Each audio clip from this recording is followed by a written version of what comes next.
വന്നതിന് ശേഷം പുള്ളി റിവ്യൂ ഇട്ടു. അപ്പം അതിലെ പുള്ളി എടുത്തു പറയുന്ന ഒരു കാര്യം എന്ന് വെച്ച് കഴിഞ്ഞാൽ, ഇപ്പം ഈ മണൽ വാരൽ ഒരു 10 വർഷം മുന്നേ അല്ലെങ്കിൽ ഒരു 20 വർഷം മുന്നേ ആയിരുന്നു ഈ സംഭവങ്ങൾ നടന്നുകൊണ്ടിരുന്നത്. കാരണം പുള്ളി ആ നാട്ടുകാരനാണെന്ന് പറയുന്നുണ്ട്.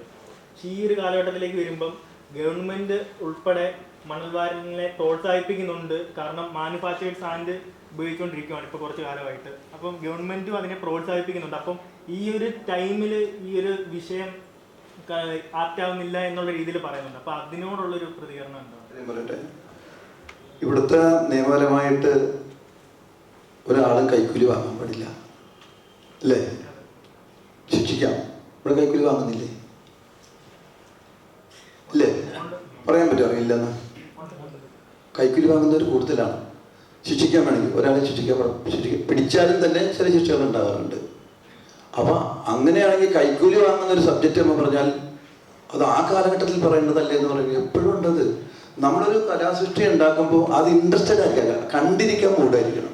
അത് എപ്പോഴുള്ള കഥയാണ്. ഇപ്പം പ്രമേയുക അന്ന് പറയാൻ എന്തുകൊണ്ടാണ് ഇപ്പം പറയേണ്ട കഥയാണെന്ന് പറയുമല്ലെങ്കിലും അങ്ങനെ പറഞ്ഞ ഒരാളെന്നെ വന്ന് ഞാൻ കണ്ടായിരുന്നത്. അത് ആരാന്ന് എനിക്കറിയാൻ പാടില്ല.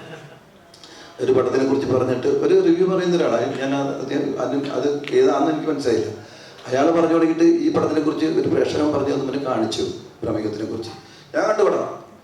പടം കണ്ടിട്ട് ആകെ ഞാൻ 10-15 മിനിറ്റ് തന്നെ ഞാൻ ഉറങ്ങിപ്പോയി. 10-15 മിനിറ്റ് ഞാൻ ഉറങ്ങിപ്പോയി. അയാൾ പറഞ്ഞ സ്റ്റൈലാണത്. അതുകൊണ്ട് അയാൾ വേറൊരു സൂപ്പർ സ്റ്റാറിൻ്റെ ഇന്ന് മൊമെൻ്റ് മേടിക്കുന്ന ഫോട്ടോയും അവിടെ കാണിച്ചു. നിങ്ങൾ കണ്ടു കാണും ചിലപ്പോൾ. ചിരി കണ്ടറിയാം നിങ്ങളാണ് അല്ലല്ല വേറെ അതും കാണിച്ചു. എന്നിട്ട് പിന്നെയും പുള്ളി പറഞ്ഞു പക്ഷേ ക്യാമറ ഒക്കെ ഗംഭീരമായിട്ടാണ്, നല്ല മേക്കിംഗ് ആണ്. ഈ 15 മിനിറ്റിന് ഉറങ്ങിയാണ് ഈ 2-19 മിനിറ്റ് സിനിമ എങ്ങനെ കണ്ടു? മേക്കിങ്ങിന് ഗംഭീരമാണ്, നല്ല ക്യാമറയാണെന്നൊക്കെ പറയാൻ. അപ്പൊ എന്തും പറയാന്നുള്ളതാണ്. ഇപ്പൊ ഈ ഉറുമ്പിന്റെ സ്വഭാവം എന്താണ്? ഉറുമ്പിനെ നമ്മുടെ കാര്യത്തിൽ അത് കടിക്കും അല്ലേ? അത് ഉറുമ്പിന്റെ സ്വഭാവമാണ്, കുറ്റം പറയാൻ പറ്റില്ല. അതിനമ്മ വെള്ളത്തിൽ കിടക്കണേ കൈയിട്ട് നമ്മളിങ്ങനെ പൊക്കിയെടുത്ത് കരപ്പലിട്ടാൽ കയറി വരുന്ന സമയത്ത് നമ്മൾ കടിയടിച്ചിട്ടേ പോകുള്ളൂ. അങ്ങനെ ചില റിവ്യൂസ് പറയുന്ന ആൾക്കാരാണത്. അവർ പറഞ്ഞോട്ടെ നേരാക്കാൻ വലിയ ബുദ്ധിമുട്ടാണ്. അവർ പറഞ്ഞിട്ട് അത് പറഞ്ഞ സിനിമയ്ക്ക് ഒന്നും സംഭവിക്കാമല്ലോ. കണ്ണാടി നോക്കി സ്വന്തം രൂപം കണ്ടാൽ തന്നെ ദേഷ്യപ്പെടുന്ന ആൾക്കാരെ അവരൊക്കെ. അതാണ്, അത് സൃഷ്ടിയാണ്. അങ്ങനെ അത് ആരെ കുറ്റം പറയാൻ പറ്റില്ല. ഒന്നുമില്ല, ഒറ്റ കാര്യം കൂടെ. മഞ്ഞുമൽ ബോയ്സ് സിനിമ ഇറങ്ങിയിട്ട് ഞാൻ റിവ്യൂ കണ്ടു. ഖാലിദ് റഹ്മാൻ പുള്ളിനെ ഒരു ഡ്രൈവർ ചേട്ടൻ ലെജൻഡാണ്. പുള്ളിനൊക്കെ ലെജൻഡായിട്ട് കാണുന്ന ആളാണ്. പുള്ളിനൊക്കെ ഒരു ഡ്രൈവർ ചേട്ടൻ എന്ന് പറയുമ്പോൾ സിനിമയുടെ ഒരു കാര്യങ്ങൾ അറിയാണ്ട് വെറുതെ പറയുമ്പോൾ ഒരു ബുദ്ധിമുട്ട് അത്രേ ഉള്ളൂ. റിവ്യൂ പറഞ്ഞോട്ടെ. അവര് നമ്മള് സിനിമ റിലീസാക്കുന്നത് തിയേറ്ററിലാണ്, യൂട്യൂബിനകത്തല്ല.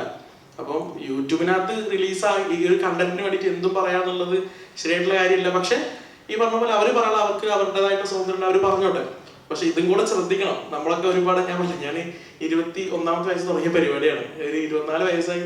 വെറുതെ എന്തെങ്കിലും പറയണേക്കാളും ബെറ്റർ പോസിറ്റീവായിട്ട് പറയാന്നുള്ളതാണ്. നിങ്ങളൊക്കെ പോസിറ്റീവായിട്ടല്ലേ. എനിക്ക് ഒരുപാട് മീഡിയ ടീം എന്നെ ഹെൽപ്പ് ചെയ്തുകൊണ്ടാണ് ഇന്ന് ഇവിടെ ഞാൻ നിൽക്കുന്നത്. നിങ്ങളെല്ലാവരും നമ്മുടെ PR ടീം എല്ലാവരും ഉള്ളതുകൊണ്ടാണ് നമ്മളിവിടെ നിൽക്കുന്നത്. അപ്പോൾ അതിൻ്റെതായിട്ട് സന്തോഷമുണ്ട്. അപ്പം പോസിറ്റീവായിട്ട് ചിന്തിക്കാൻ നോക്കുക. മലയാളത്തിന്റെ പൂക്കാലാണ്. ആ പൂക്കാലം ഒന്നും കൂടെ പൂത്താലേ നമ്മുടെ മലയാള സിനിമ ഇനിയും മുന്നോട്ട് പോവുള്ളൂ.